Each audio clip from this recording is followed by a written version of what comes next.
Bueno, el día de hoy contamos con la maestra Danae Soriano Valtierra, que nos va a presentar la conferencia titulada Violencia de Género en el Amor Romántico. Ella es maestra en Psicopatología Forense y Sistema de Justicia por el Instituto Nacional de Ciencias Penales, es licenciada en Psicología por la UNAM y cuenta con diversos diplomados, entre ellos el de Psicología Forense en ámbito penal y Evaluación Psicológica y uso de pruebas psicométricas.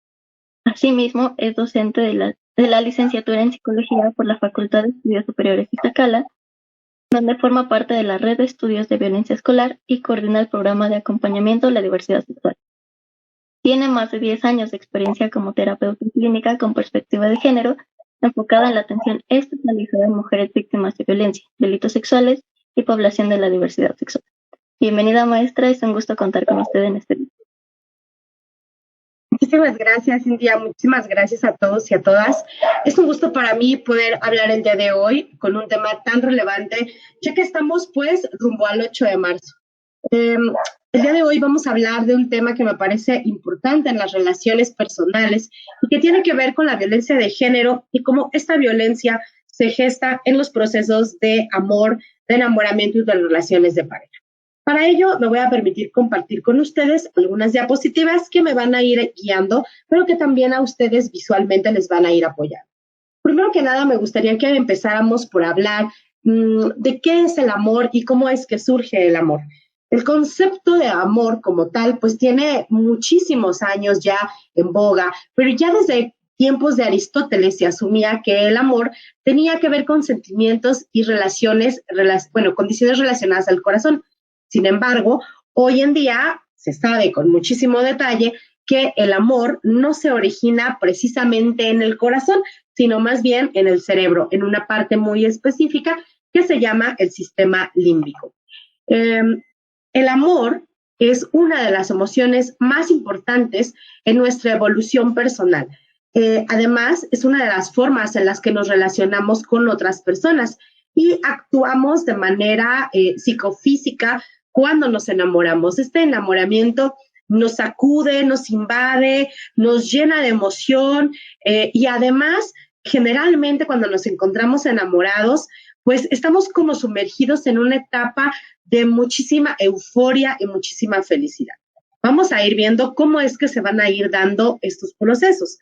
El enamoramiento, digamos que Disney lo retrata muy bien porque es como entrar a un mundo mágico de alguna manera, porque desde el punto de vista cognitivo, la persona amada pues no cambia como tal, sino que nosotros vamos haciendo una adaptación de cómo vemos a la persona y vamos dándole ciertas atribuciones que a lo mejor la persona per se no tiene, pero que nosotros se las estamos dando de manera automática en este momento mágico donde podemos minimizar algunas acciones y engrandecer otras e incluso crear actitudes que a lo mejor no son existentes en la persona, pero que en nuestra forma de relacionarnos esperaríamos que en algún momento llegaran a suceder.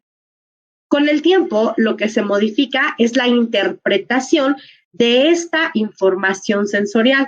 Todo esto que estamos viviendo, toda esta forma de relacionarnos va a tener una serie de elementos que se van llegando a nuestro cerebro y que, bueno, la información poco a poco va a ir siendo interpretada.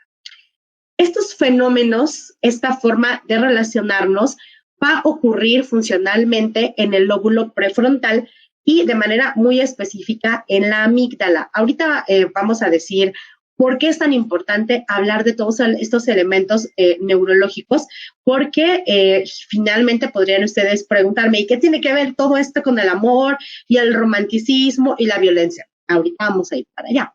La amígdala es uno de los elementos del cerebro más importantes porque en ella vamos a encontrar las reacciones emocionales más complejas que el ser humano puede desarrollar.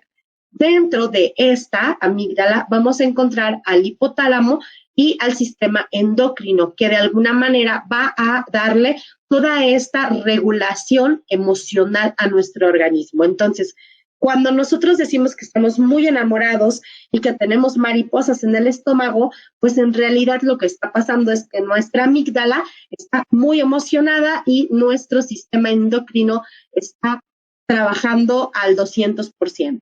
Y eso nos hace sentir una felicidad extrema. Aunque hay algunas ocasiones donde los estados emotivos, de alguna manera, que se generan en el sistema límbico, tienen un componente motivacional muy importante en el enamoramiento y que tiene que ver con el nivel de satisfacción de deseo. ¿Qué significa esto que les estoy diciendo? Bueno, cuando nos enamoramos de una persona, lo que nosotros buscamos de alguna manera, de manera personal, es satisfacer un deseo. Deseo de sentirme querida, deseo de sentir que la otra persona le agrada mi compañía, deseo tal vez físico, deseo corporal, etcétera. Y esa sensación nosotros buscamos satisfacerla. Poco a poco nuestro cerebro, nuestra amígdala, empieza a generar una serie de procesos en el sistema dopaminérgico que de alguna manera van a liberar una serie molecular llamada dopamina. Esa dopamina es lo que hace actuar a nuestro cerebro con esa necesidad de, me va a decir que sí, y si le pido que sea mi novio, mi novia, me va a decir que sí, y si le doy un beso y me lo corresponde, y si no, esa angustia, esas maripositas, bueno, es justo esta dopamina que está ya ahí en nuestro cerebro generando. Y esta, de manera particular, nos genera mucha sensación de satisfacción y de deseo. Además, nos mantiene motivados, motivadas, nos emociona, nos llena de creatividad. Estamos planeando el 14 de febrero, si le damos flores, chocolates, qué le gusta, si el osito de peluche, si le gusta un muñequito en particular, ese muñequito lo empezamos a ver ya en todas partes, en el supermercado, en el tianguis y demás, porque nuestra dopamina está totalmente estimulada. Estamos buscando que nos diga que sí, estamos buscando complementar a la otra persona y entonces nuestro sistema, pues de alguna manera empieza a trabajar de esa forma. En las relaciones que ya van siendo más largas, más duraderas, empieza a generarse otra condición en el cerebro. Estas condiciones tienen que ver con una serie de neurohormonas. A estas las vamos a llamar como oxitocina y vasopresina. Estas dos son bien importantes porque estas se han relacionado recientemente con la generación de comportamientos sociales, de manera muy particular con el apego entre los amantes. Y el apego es muy importante porque de alguna manera es aquello que hace que la pareja se relacione, se una y, bueno, quiera todo el tiempo estar juntos o cada vez más. El apego es lo que hace que cuando nosotros acabamos de llegar a nuestra casa y estuvimos todo el día con la pareja, llegamos y lo primero que hacemos es, ya llegué a mi casa, ¿tú cómo estás? ¿Ya llegaste? ¿Qué estás haciendo? Y seguimos hablando con la persona y hace que en la mañana despertemos y lo primero que hagamos es mandarle un WhatsApp y decirle, ¿cómo estás? ¿Cómo amaneciste? ¿Dormiste bien? Ay, mi amor, que tengas un muy buen día. Te quiero mucho. Al ratito te escribo. Besos. Ese apego es un elemento muy importante porque está generando una serie de estas neurohormonas. Aquí me gustaría que pusiéramos mucha atención porque estas neurohormonas de oxitocina y vasopresina van a ser muy importantes para poder entender cómo se gesta la violencia en la relación del amor y de manera particular pues en la relación de pareja. El amor romántico, como nosotros lo hemos venido escuchando y conociendo, provoca la liberación de una serie de diversos neurotransmisores, en los que ya les había mencionado, se encuentra la dopamina, pero además hay otros, la norepinefrina y la serotonina. Estos tres elementos son muy relevantes porque esto nos lleva a relacionar, digamos, a nivel neurológico, este sistema de recompensa y acción. Entonces, todo el tiempo estoy estimulada para tener esta necesidad de que me esté dando constantemente el sí, de yo quiero estar ahí, de te doy para recibir, y entonces mi cerebro empieza a generar un sistema de recompensa. La dopamina, que va a ser el principal neurotransmisor implicado en este proceso del enamoramiento, va a ser uno de los elementos más importantes, a lo cual nosotros le vamos a llamar las moléculas de la felicidad. Porque esto es lo que nos hace sentirnos plenos, satisfechos, nos hace sentir que estamos felices todo el tiempo. Es más, podemos tener un muy mal día, pero sabemos que la pareja la vamos a ver en la noche, o que todo esto va a estar bien bonito en la tarde, o que me mandó un ramo de flores, o que a lo mejor vamos a tener un momento, un contacto erótico.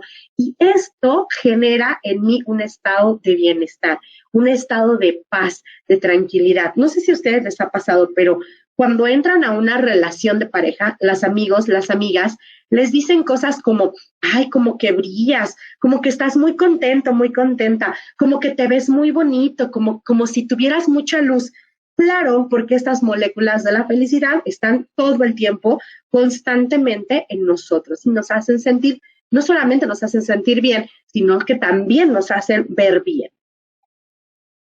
Nosotros entonces no podemos dejar de mencionar otro elemento dentro del cerebro que también funge algo muy importante, y es el rol del núcleo caudado. Este es el responsable de integrar sensorialmente estos movimientos impulsados por las expectativas. De manera similar, junto con el hipocampo o los giros del cíngulo de la amígdala, que también van a ir dándole estas emociones y ligando fuertemente todo lo que está pasando. Es bien interesante que nosotros entendamos que esto está pasando a nivel neurológico, aunque nosotros dibujemos muchos corazones.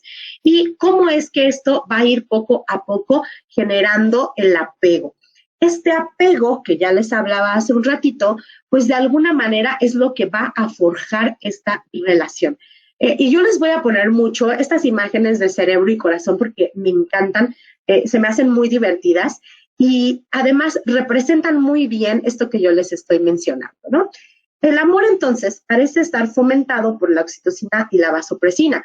La primera está relacionada con el confort y proviene del contacto físico, de los besos, los abrazos, etcétera, ¿no? Y por otra parte, la vasopresina parece contribuir al apego con estos neurotransmisores que además nos empiezan a hacer sentir seguros, relajados, porque estamos con la persona amada. Incluso empezamos a hacer cosas como, si no está, me pongo su playera o me pongo su sudadera, porque su olor me hace sentir cómoda, me hace sentir tranquila. Es decir, nos empezamos a apegar, pero no es coincidencia que hagamos esto. Y no es que nuestro hipotálamo y nuestra amígdala nos digan que debemos de hacerlo. Es que ahora vienen otros elementos muy importantes.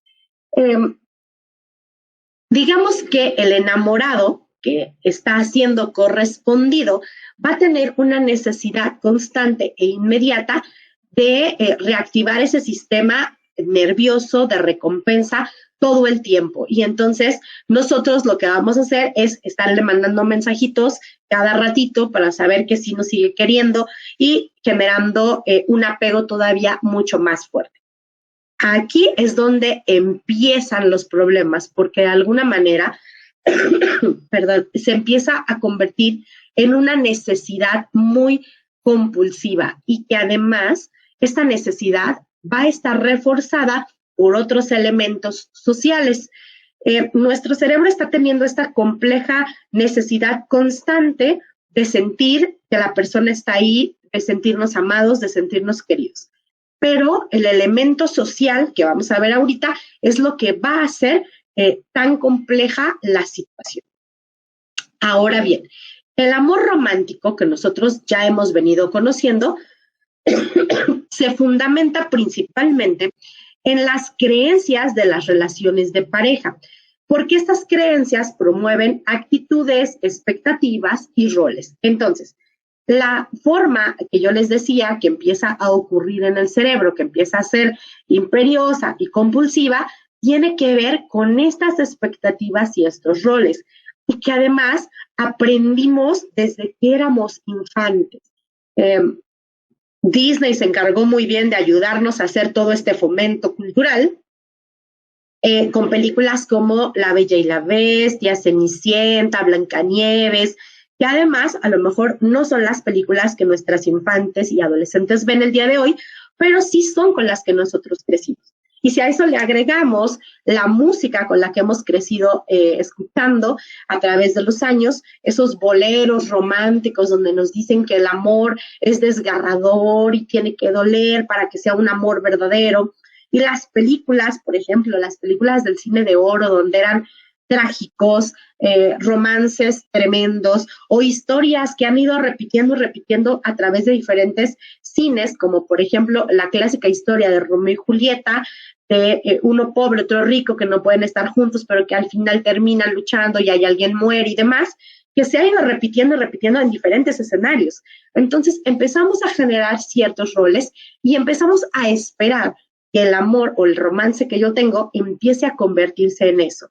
Y entonces quiero ese amor de cine, porque Titanic me lo vendió bien bonito, porque me lo vendió súper hermoso La Rosa de Guadalupe y todas las telenovelas del Canal 2 y del Canal 7 con las que crecimos. Entonces, queremos ese amor porque es con el que aprendimos a soñar y generamos una expectativa. Y entonces, cuando ya lo tenemos, queremos que se repitan esos roles que vimos. Y de manera inmediata empezamos, cada una de nosotros y cada uno de nosotros, a hacer repetitivos estos roles. Empiezo a comportarme como yo vi la conducta de la película o del cine o de la novela que leí o de la canción que escuché, ¿no?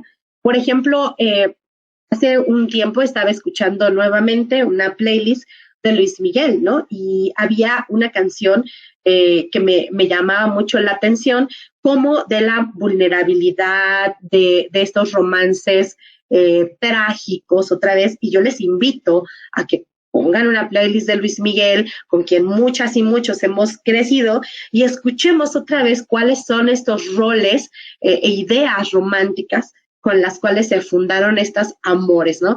Otras canciones que ahora no tan viejitas tal vez, como de María José o de Jessie Joy, que son canciones un poco más nuevas, también tienen estas expectativas y estos roles. Entonces, digamos que aunque las generaciones han ido cambiando, los roles románticos y las expectativas del amor no han ido modificándose mucho, que digamos. Como les decía, el ideal romántico, pues de alguna forma nos lo ofrece la cultura. Es un modelo de conducta amorosa que nos estipula lo que de verdad significa amar. Y además también nos enseña cómo debemos sentirnos, cuándo debemos sentirlo, con quién sí debemos sentirlo y con quién no debemos sentirlo. Entonces, estamos tan moldeados que hasta las niñas pequeñas o los niños pequeños pueden jugar a representar escenas, por ejemplo, de celotipia, donde lo vieron en la televisión, lo escucharon en una canción y ahora replican esta escena. Y nosotros nos reímos cuando papá o mamá dice, ay, mira, mi mini tóxica. Bueno, es que esa mini tóxica es la repetición de un rol que ha sido aprendido. Es decir, el amor, si bien se cimienta en partes neurológicas, la parte socializadora es quien le va dando todo este sentido y quien lo va a convertir en algo un tanto obsesivo. El amor romántico es el fruto de una cultura, el fruto de una forma determinada de pensar y de ideas ya preconcebidas y aprendidas.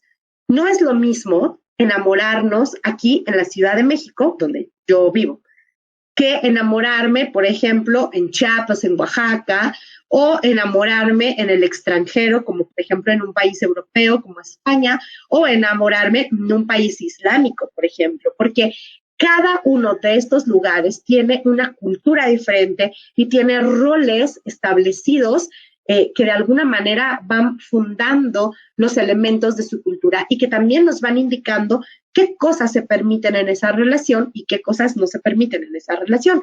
Entonces, la cultura, viene siendo un elemento muy importante.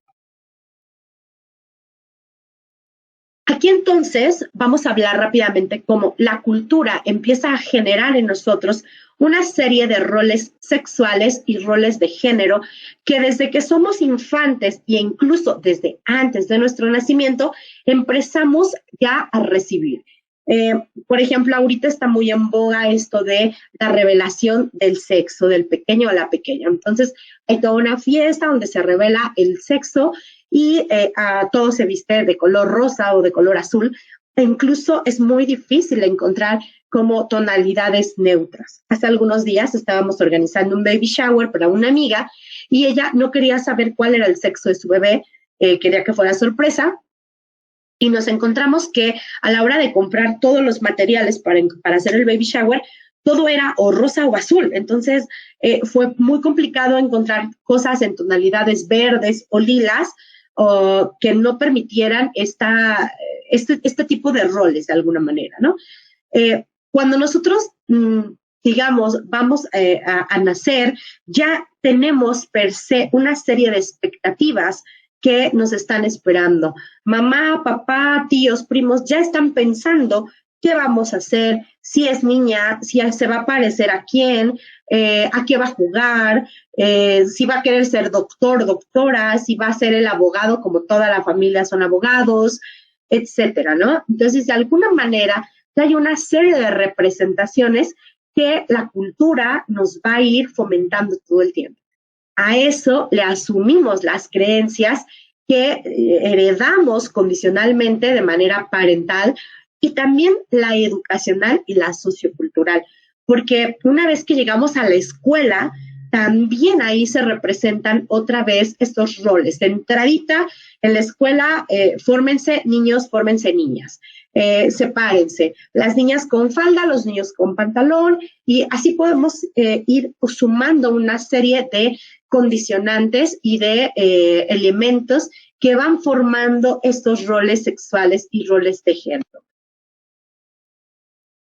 Para entender un poco más claro, los roles sexuales van a ser las conductas que se determinan por el sexo biológico de una persona, como por ejemplo el pensar que los cuerpos femeninos son aquellos que van a tener una menstruación. Y entonces, cuando yo sé que tengo una hija que tiene un útero y una vagina, entonces sé que ese útero y esa vagina van a menstruar en algún momento y por lo tanto tengo que enseñarles ciertas conductas relacionadas a ello. Y los roles de género, por lo contrario, bueno, por otro lado más bien, son aquellas expectativas sociales en torno a los comportamientos. Entonces, si yo tengo a esta niña que yo sé que tiene un útero, una vagina, yo esperaré que ella le guste el rosa, le esperaré que le gusten las muñecas, esperaré que le guste usar vestidos, además esperaré que sea linda, que sea tierna, que sea amable, que sea cooperativa en casa, que sea cuidadosa, que sea sutil, etcétera. Pero bueno, la realidad es que los roles sexuales y los roles de género son también un producto social, porque realmente podemos encontrarnos con actualmente cuerpos menstruantes que no necesariamente tienen que ser feminizados, ¿no?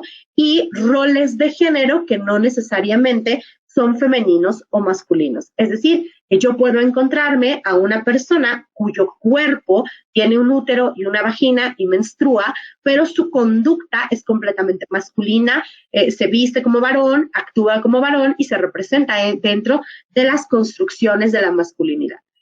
¿A dónde quiero llegar con esto? Pues a que estamos tatuados de estereotipos que de alguna manera nos categorizan y nos justifican hacia dónde tenemos que caminar, incluso cómo debemos comportarnos, cómo debemos sentir y cómo debemos actuar. Incluso en el amor se esperan diferentes cosas. Por ejemplo, en los varones se espera que él sea el que cuide, el que proteja, el que apoye y demás. He escuchado incluso comentarios en algunas colegas que apuestan por una equidad y por un sistema más feminista y me dicen, es que yo voy a criar un hijo donde tú te sientas segura, ¿no? Y para mí eso también sigue siendo un estereotipo, porque significa que volvemos a darle a ese varón esa posición otra vez del cuidador. Entonces seguimos repitiendo esos estereotipos de género o esos estereotipos sexuales. De alguna manera, estos empiezan a gestarse en el amor a través de una serie de mitos sobre el amor romántico. ¿Y a qué me refiero con estos mitos del amor romántico? Pues a una serie de ideas preconcebidas que nos han hecho creer que así debe ser el amor. En algún momento yo me preguntaba, bueno, ¿y dónde, aquí en México, cómo es que surgen estos mitos? ¿Quién nos dijo que nos debíamos comportar así? ¿Quién dijo que el hombre es el protector y la mujer debe ser tierna, cálida? ¿Y quién dijo que cuando salimos con alguien, el hombre debe pedirle a la mujer que sea la novia, etcétera? ¿De dónde salió todo esto? Bueno, estuve haciendo un recorrido un poco histórico y encontraba que en la época, cuando México fue conquistado por españoles, en la época de las castas, había una serie de revistas que planteaban los códigos de conducta. En estas revistas,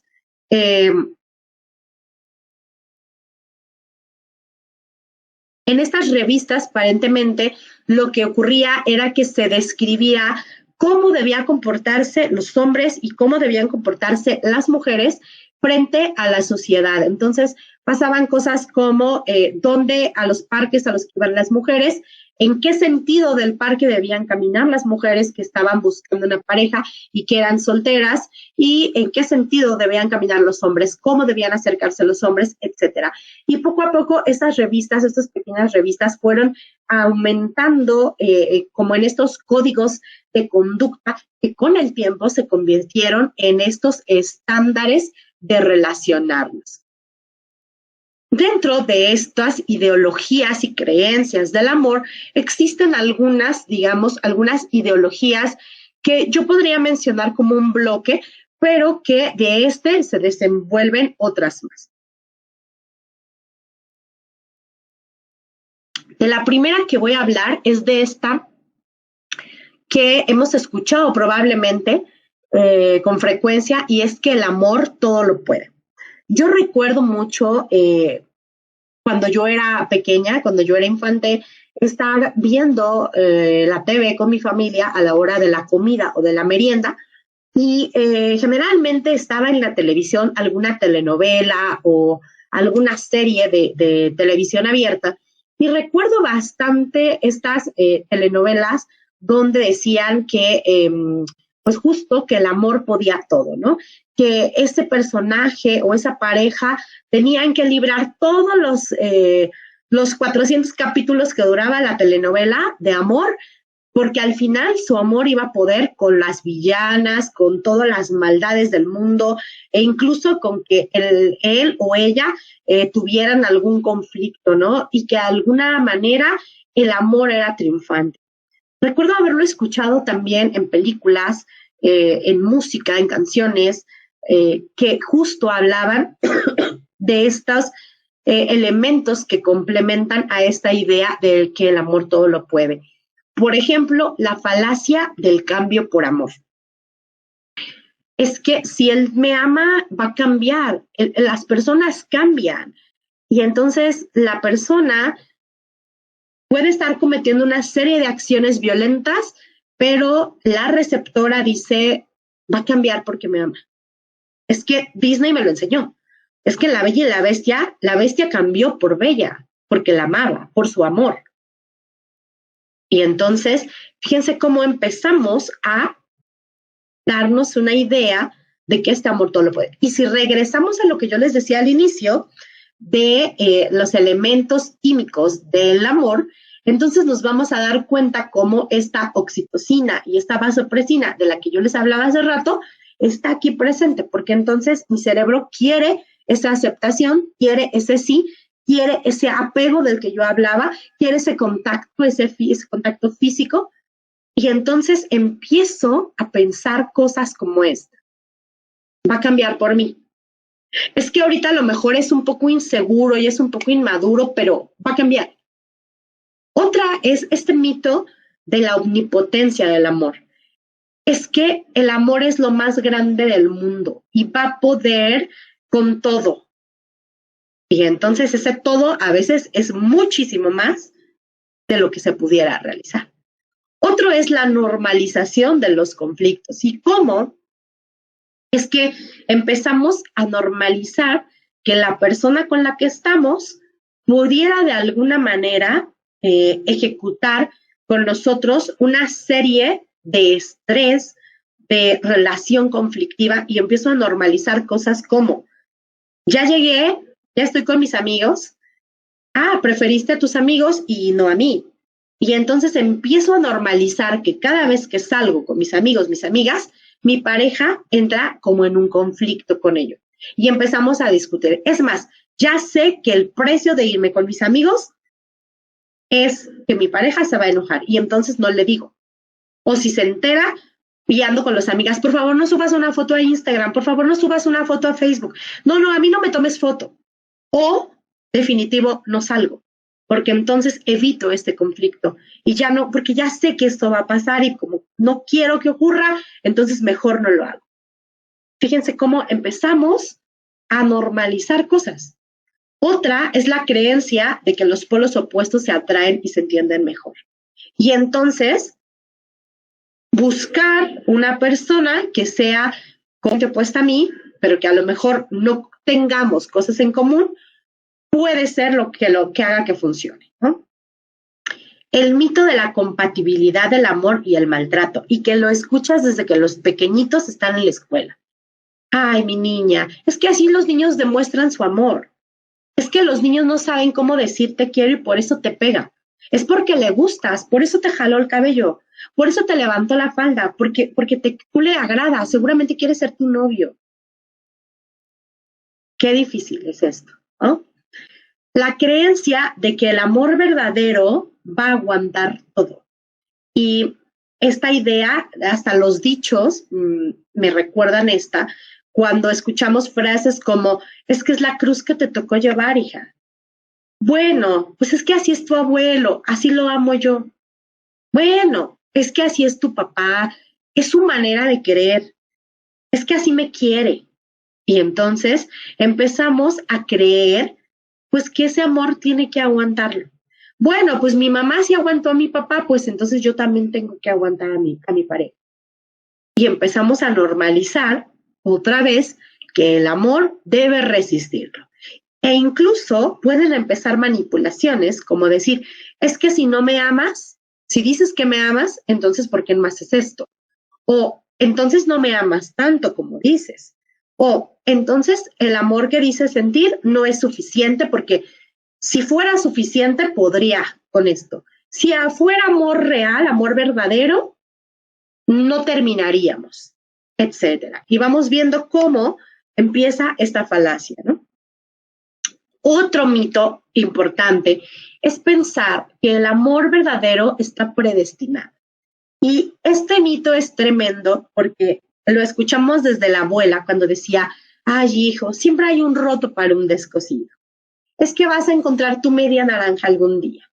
Y bueno, canciones tremendas que nos acompañaron en nuestra infancia, en nuestra adolescencia, pensando que hay un complemento y la media naranja y no sé qué, y que siempre estamos en esa necesidad de complementariedad, de que somos incompletos, de que somos seres que necesitamos del otro para estar bien. Incluso actualmente, hoy que podemos encontrar más mujeres y hombres que han decidido o han optado por la soltería, cómo socialmente se les ataca con el, ay, pero ya pensaste qué vas a hacer, ¿a poco te vas a quedar sola toda tu vida? Ay, no, pero mira, se te va a ir el tren, yo que tú ya agarraba lo que pasara, porque ¿cómo vas a estar solo o sola toda tu vida?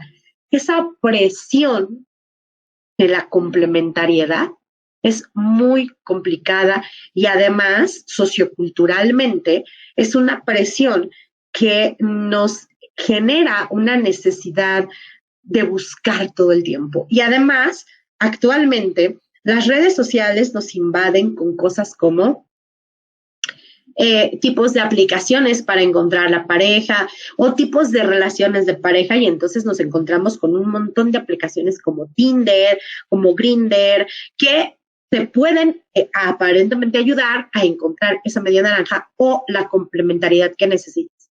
Entonces, fíjense cómo hasta Facebook, ¿no? Tiene ahí su de parejas, y cómo es un constante bombardeo todo el tiempo de que tú solito no podrías, necesitas a alguien.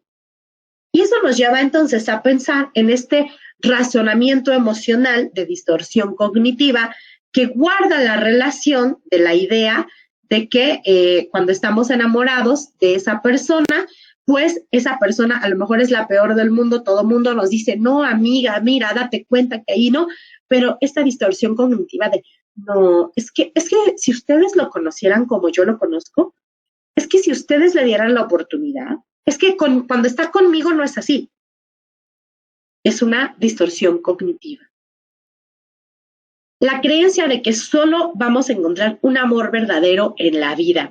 Hay hasta historias, cuentos que dicen que hay 2 o 3 amores en la vida, pero que hay uno en particular y que ese va a durar por siempre, para siempre, y que es el único, y que si lo dejas ir, entonces, ¿cómo es posible? Porque los demás ya no van a llenar. Y entonces te lleva a otro mito, que es pensar en la perdurabilidad. Es que es el amor eterno. Es que en la vida y en la muerte vas a amar a esa persona y esa persona te va a amar a ti. ¡Au! ¿Realmente el ser humano solo puede amar a una persona durante toda la vida? La ciencia dice que no. La ciencia dice que nosotros, de hecho, podríamos amar a más de una persona al mismo tiempo. Pero socioculturalmente y tradicionalmente nos han enseñado que esto no puede pasar. Y cuando pasa, entonces encontramos infidelidades, traiciones, mentiras, entre muchas otras cosas que se dan. Y eso nos lleva a otro de los mitos. El amor es lo más importante y requiere entrega total. Esta falacia del emparejamiento y de la referencia a la inexistencia, ¿no? ¿Cuántas veces cuando tus amigos, tus amigas saben que estás soltero o soltera, te dicen, te voy a presentar a mi primo, yo creo que mi vecino te caería perfecto, o mi vecina te va, no, si conocieras a mi prima, no, seguro ustedes hacen match. Porque entonces deberíamos de emparejarnos todo el tiempo y de estar con esa persona y ser el centro de atención de esa persona inexistentemente. Y eso nos lleva a la atribución de la capacidad de dar felicidad.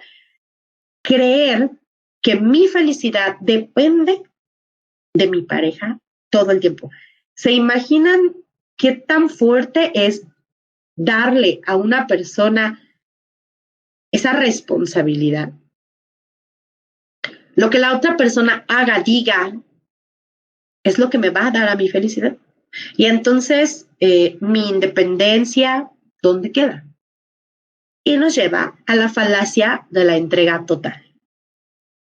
Esta idea de pensar que eres completamente de la persona, que nos convertimos de pronto en una propiedad. Te presento a mi novio, o te presento a mi novia, o te presento a mi esposa, e incluso hasta les damos el apellido. Bueno, ahora ya no se utiliza, ¿verdad? Pero hace algunos años todavía nos decían la señora de, ¿no? Por ejemplo. Hoy ya no es algo tan utilizado, pero anteriormente todavía, tal vez a nuestras madres, nuestras abuelas, les tocó decir la señora de, como una propiedad. La creencia de entender al amor como una despersonalización. También esto puede ser bien importante. ¿Cuántas veces ustedes han visto una pareja donde uno de ellos cambia todo para entablarse con la otra persona? Por ejemplo, a uno de ellos le encanta el mundo Harry Potter y al otro no le gusta la ciencia ficción. Pero en este proceso de la despersonalización, me desprendo de eso y de repente ya me encanta Harry Potter. Y de repente ya veo todas sus películas y ya tengo sus libros y ya me fascina y tengo el timbre en mi celular. y hay un cambio completo. Suena interesante esta parte, cómo dejamos de tener cosas que nos hacen únicos e independientes y que se les entrega a la otra persona. Y eso es bien importante porque empezamos a hacerlo para tener lo que al inicio yo les decía, esta aceptación, porque mi cerebro necesita esa oxitocina y esa vasopresina todo el tiempo, y entonces soy capaz de hacer cosas como esta para que la persona me siga dando esto que mi cerebro necesita. Y viene otra creencia de que si se ama, debemos renunciar a la intimidad externa, ¿no? Que toda tu intimidad sexual romántica debe ser con tu pareja. Ese es un tema muy fuerte porque habrá muchas personas y muchos autores en la ciencia que digan lo contrario. Incluso habrá muchos puntos de vista en relación a esta cuestión. Pensar si debemos renunciar a la intimidad y entonces debemos de entregarnos totalmente a la persona por completo. Y bueno, eso nos lleva a que entonces el amor se convierte en posesión y en exclusividad, como el mito del matrimonio, el mito de los celos, es que si no me cela es porque no me quiere, porque los celos son la forma en la que me demuestra su amor. ¡Wow! Esto es bien complicado porque los celos o la celotipia puede llegar a convertirse en una situación muy delicada, en una situación compleja, que puede llegar a terminar en un escenario de violencia muy grave. Entonces, es interesante ver cómo hoy en día podemos ver tantos videos en redes sociales, en TikTok, sobre los celos, y esta palabra que las juventudes usan de la tóxica, el tóxico, me parece un poco preocupante porque es la forma en la que normalizamos esa violencia. Y es la forma en la que seguimos repitiéndonos, pero ahora de otra forma, que el amor es posesión y exclusividad. Que ese mito entonces sigue vigente y sigue presente. Es bien interesante. Y me parece que este es uno de los mitos más peligrosos del amor romántico y que nos llevan a desencadenar una serie de episodios violentos. Y ahorita vamos a ir para allá. Pero si nosotros hablábamos al principio del amor y de la pareja y de todo perfecto, ¿qué pasó? Cuando el amor no fue lo que soñábamos y creíamos que iba a ser. Y me encantan, reitero, las caricaturitas de Cerebro y Corazón. Porque aquí el cerebro le dice, córrele porque te va a hacer daño. Y entonces Corazón dice, tranquilo, el calor es bueno mientras no me queme. Es interesante porque además, muchas veces nos ponemos en riesgo, sabiendo que la persona con la que estamos puede quemarnos con facilidad, pero no medimos ese impacto. Entonces, eso se vuelve un tanto complicado. El enamoramiento se vuelve como una drogadicción emocional y tiene también un síndrome de abstinencia. Y entonces cuando encontramos a una pareja que está en un proceso dañino, violento, donde la chica, el chico quiere salir de ahí y no puede, nosotros a veces decimos cosas como, pues déjalo ya, si no te estás dando cuenta que te maltrata, ay, pero estás ahí porque quieres. Yo diría que más bien ahí estamos en este proceso de la abstinencia emocional. La dependencia excesiva en un enamoramiento puede producir una drogadicción emocional. Y los mitos del amor romántico nos conducen de manera directita a esa dependencia excesiva. Porque entonces, poco a poco, dejamos de tener amistades, dejamos de tener a nuestra red segura, porque empezamos a comportarnos para satisfacer a la otra persona. Y eso es preocupante porque cuando la otra persona ya no nos da esa oxitocina, esa vasopresina, esa emocionalidad, nosotros nos sentimos como en un proceso de abstinencia. Y sí, literalmente la sintomatología puede parecerse a una abstinencia como cuando consumes alguna droga. Cuando terminas con la pareja o la persona se pelea contigo y entonces entras en esta crisis, estás nervioso, estás ansiosa, le escribes 15, 20 llamadas, WhatsApps, mensajes, vas a su casa, estás todo nervioso, no puedes dejar de llorar, sientes crisis de ansiedad. Pues eso se parece muchísimo a un proceso justo de abstinencia. Y si a eso le sumamos todo lo que aprendimos socioculturalmente que debemos sentir cuando terminamos una relación o cuando las relaciones están en conflicto, pues imagínense. Tuvimos muchísimas villanas en Disney que hicieron cosas terribles y muchísimas villanas en las telenovelas y villanos también. Y entonces es muy fácil caer en condiciones violentas, en acciones violentas que por supuesto nos van a llevar a una crisis. Y eso me lleva entonces a pensar cómo es que la violencia de género está relacionada con el amor romántico. Y es debido a la concepción social que se tiene sobre los modelos del amor existentes y la manera en que las personas deben responder a ciertos patrones cuando forman una pareja. La presencia continua de los mitos del amor romántico, tanto en la literatura, la música, el cine, hacen que se alimente cada vez más la concepción de este tipo de amor patriarcal. Y bueno, pues la imagen de corazón y de cerebro aquí nos dice todo, ¿no? De alguna manera nos repetimos este rol y creemos que al perder nuestra libertad y nuestro espacio personal es por amor y lo dimos por amor y entonces está bien y vamos a ser muy felices, pues eso nos puede llevar justo a ponernos en riesgo.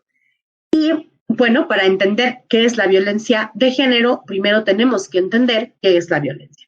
Y si bien la violencia es el uso intencional de la fuerza física o el poder real o como amenaza contra uno mismo, una persona, grupo, comunidad, que tiene como resultado la probabilidad de un daño psicológico, lesiones, muerte o privación o mal desarrollo.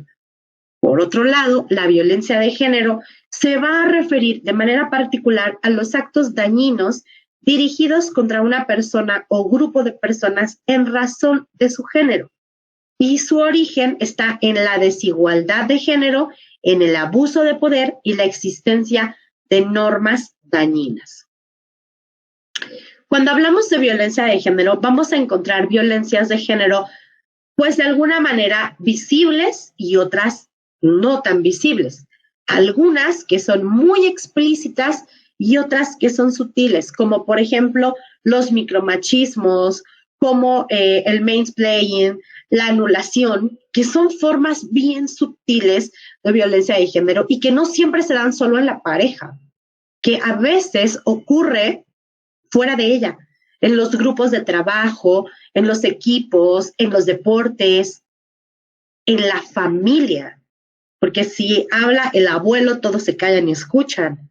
Pero si habla la sobrina de 13 años, ¿cuántos escuchan?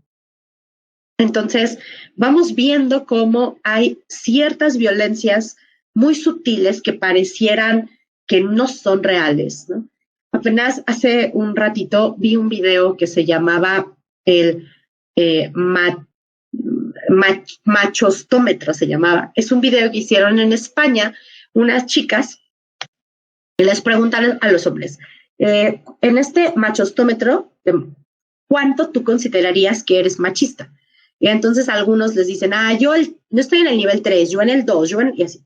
Y entonces les empiezan a hacer preguntas después de que dieron la respuesta, como cuántos chistes misóginos has dicho, ¿tú qué piensas cuando una mujer no se rasura las piernas, etcétera, ¿no? Una serie de preguntas que los llevan a cuestionarse y entonces después les vuelven a preguntar, En este machistómetro, ¿tú dónde te ubicarías? ¿Sigues en el mismo lugar? Y muchos se aferran a decir sí, sí, sí, sí. Y otros dicen, oh, creo que no, creo que sigo siendo machista. Entonces, vamos dándonos cuenta cómo estos pequeños detalles a veces son muy sutiles y no los vemos. Y poco a poco van subiendo como lenguajes sexistas, invisibilizaciones, control, humor y publicidad muy sexista. Y poco a poco empiezan a ser más explícitas. Culpabilizar, chantajear, despreciar, humillar, desvalorizar. Y sigues aumentando, ¿no? Amenazar, insultar, gritar, abuso sexual, agresión física, hasta que puede llegar a ser tan grave como un feminicidio. La aceptación de los comportamientos violentos dentro de las relaciones de pareja se deben en cierta medida a su concepción sobre qué es el amor. La mayoría de nosotros pensamos en el amor tradicional, hegemónico, que vimos y que aprendimos desde que somos infantes. Y bueno, pues si a eso le agregamos que nuestro cerebro también está involucrado y que nuestro sistema límbico, nuestra amígdala, también aprendieron de eso en aquel tiempo, pues tenemos un cúmulo de situaciones que nos pueden llegar a poner en riesgo. Y pues cuando nos encontramos en una situación violenta, pues nos podemos llegar a estar sin darnos cuenta en un ciclo de violencia. Y aquí mi cerebro y mi corazón me dejan sin palabras, ¿no? Con este mensajito que nos dice corazón. ¿Ves? Dice que lo siente y que no quería hacerme daño, que lo perdone. Ya ves, cerebro, y tú diciéndome que no me quiere. Y cerebro viendo cómo lo dejó todo golpeado y que sabe que esto va a seguir pasando. Porque cuando nos encontramos en un ciclo de la violencia, pues nos encontramos en una etapa donde hay mucha tensión, que pasa a una etapa donde hay una explosión violenta, que puede ser verbal, que puede ser física, que puede ser psicológica, y que después viene un perdóname, no era mi intención, yo no quería, yo te amo, pero es que tú me haces comportarme de esa manera, pero es que si tú fueras un poco más amable, y viene una pequeña luna de miel que otra vez nos lleva a esta elaboración de tensión y a esta explosión, y sin darnos cuenta estamos inmersos en ella. El problema del ciclo de la violencia es que con mucha facilidad se puede convertir en una espiral violenta. ¿Qué significa la espiral?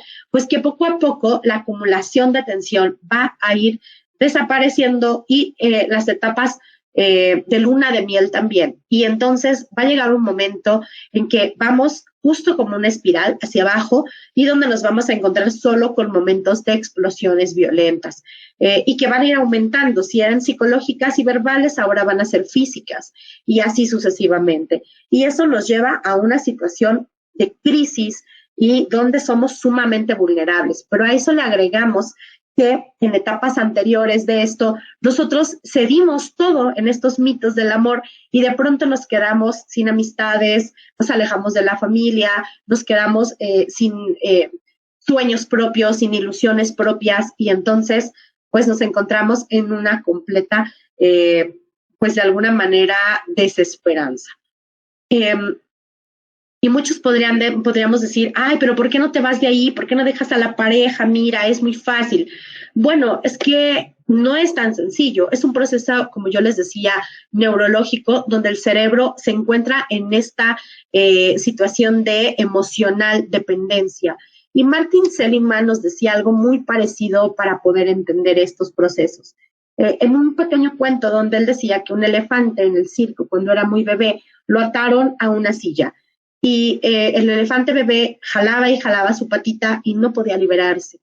Conforme pasan los años, el elefante crece y se vuelve en un elefante adulto, grande, que con un tirón podría jalar la pata en la silla, pero ya no lo intenta. Y no lo intenta porque sabe que no puede, porque no pudo hacerlo durante tantos años. Así que deja de intentarlo. Y a eso se le llama indefensión aprendida. Y pasa algo muy parecido cuando nos encontramos en un proceso de violencia de género.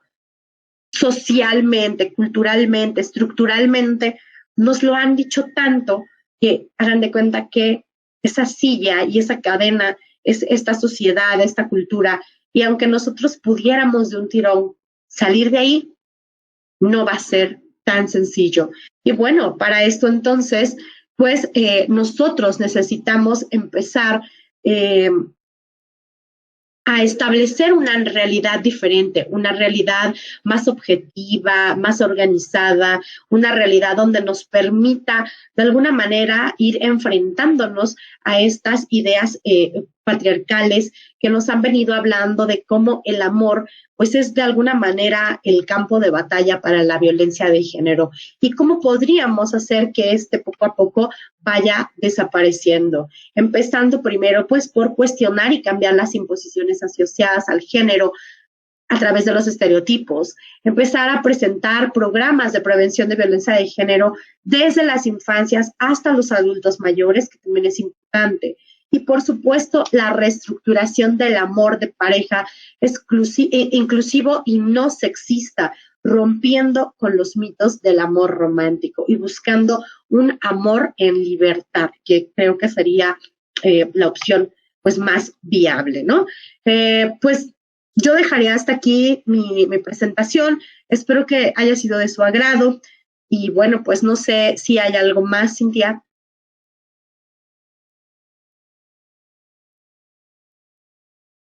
Perfecto, muchísimas gracias, maestra. Bastante interesante, sin duda alguna, algunos conceptos y términos que creo que todos tenemos que estar familiarizados, como siempre, de una manera muy pedagógica. Le agradecemos mucho. Me gustaría simplemente hacer una pregunta como para acotar un poquito como todo el tema relacionado a cuál sería el punto o la relevancia de conocer los mitos del amor romántico, sobre todo en este día tan especial que es el centro de la conferencia, el 8 de marzo, Día Internacional de la Mujer.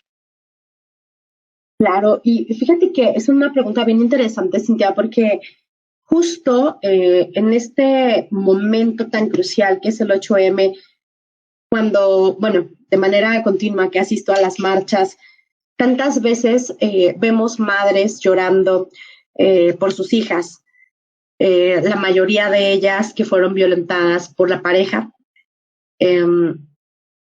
por esta idea y esta esperanza de encontrar el amor Disney, ¿no? Yo le digo el amor Disney, porque buscas de alguna forma ese príncipe azul, pero ese príncipe azul que golpea, que mata, que enmaleta, que asesina.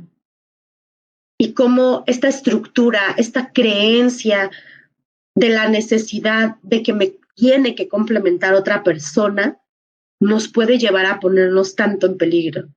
¿Cómo es que las madres y las hijas pierden la comunicación cuando las madres ven peligro con alguna pareja y la hija dice, no, tú no sabes, tú no lo conoces?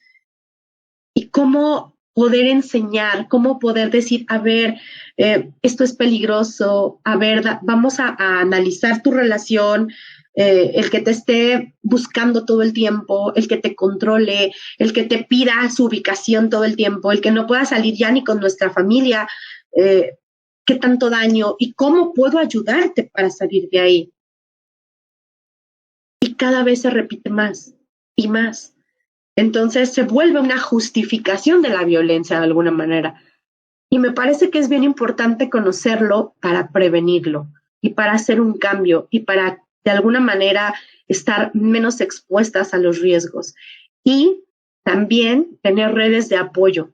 Cuando una mujer se encuentra en una posición de vulnerabilidad como esta, tener amistades que puedan escuchar y que sepan que va a venir a contarnos lo mismo 20 veces, pero que las 20 veces es porque está en ese proceso de desintoxicación. Y que tengamos la paciencia es importante. Es importante conocer esos mitos y saber e identificar, a ver, amiga, ¿ya te diste cuenta que estás hablando de esto de manera muy particular? Entonces, me parece que es un vínculo fundamental, Cindy. Bueno, muchísimas gracias, maestra. Genuinamente le agradecemos por su participación el día de hoy. Y bueno, a todos los que nos están viendo, reitero, pueden obtener su constancia escribiendo de manera particular a las redes de la asociación y les sugerimos suscribirse a nuestro canal para seguir pudiendo obtener o ver, visualizar este tipo de conferencias gratuitas que realizamos. Muchísimas gracias. Muchísimas gracias, Cintia. Gracias a todos y a todas.